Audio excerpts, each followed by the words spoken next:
ആ മോളെ, അച്ഛാ, കോളേജ് ലൈഫൊക്കെ എങ്ങനെ പോണു? ആരെങ്കിലും ലവ് ചെയ്യണ്ടോ? ഇല്ല അച്ഛാ. ഞാനും ആ പ്രായമൊക്കെ കഴിഞ്ഞിട്ടല്ലേ വന്നത്.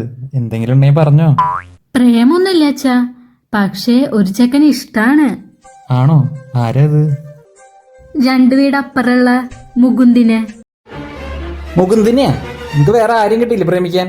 എന്തായാലും ആ ചെക്കൻ വേണ്ട. വേറെ ആരാണ് ഈ പ്രേമിച്ചോ? അതെന്താ അച്ഛാ? നിനക്ക് എന്താ പറഞ്ഞാ മനസ്സിലാവില്ലേ? എന്തായാലും അവൻ വേണ്ട, അത്ര തന്നെ.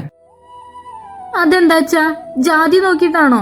അതൊന്നല്ല മോളെ, ജാതി ഒന്നും അച്ഛനൊരു പ്രശ്നമല്ല. ഇത് വേറൊരു കാര്യാ. മോളോട് അത് അച്ഛന് പറയാൻ പറ്റില്ല, വിട്ടേക്ക്. അതൊന്നും പറ്റില്ല. അച്ഛൻ ആദ്യം കാരണം പറ, എന്നിട്ട് വിടണോ വേണ്ടോന്ന് ഞാൻ ആലോചിക്കാം. ശ്ശേ, മോളെ, ആ പയ്യന്റെ അമ്മ എന്റെ പണ്ടത്തെ കാമുകിയാ. എന്ത്? ആ ജംഗ്ഷനിൽ താമസിക്കുന്ന സുമതി ചേച്ചിയല്ല അച്ഛൻ്റെ എക്സ് എന്ന് പറഞ്ഞിരുന്നേ? സുമതി ഉണ്ടായിരുന്നു, അത് മുന്നേ. ഇത് പിന്നെ. അതൊക്കെ ഒരു ഓർഡർ ഉണ്ട്. നാളെ അത് വിട്ടേക്ക്. ഈ അച്ഛൻ എവിടൊക്കെ കാമുകിമാരുണ്ടെന്ന് അറിയില്ലല്ലോ. അമ്മേ.